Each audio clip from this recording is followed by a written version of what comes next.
जब जब वोट आवे जब जब वोट आवे दूर दूर घूमे हो कंगाल बनी के इहो नेता दलाल हो कंगाल बनी के इहो नेता दलाल हो कंगाल बनी के कालवा जोड़ी के नेता कालवा जोड़ी के नेता घोटवा जसीने हो कंगाल बनी के ओहो नेता दलाल हो कंगाल बनी के इहो नेता दलाल हो जीती के त जाए नेता अपना जे घरवा हो जीती के त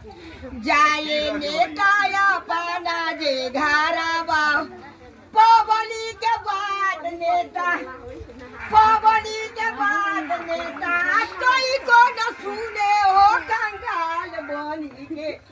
इहो नेता दलाल हो कंगाल बनी त हमनी के क्या कंगाल करते जो सो तो अपने कंगाल हो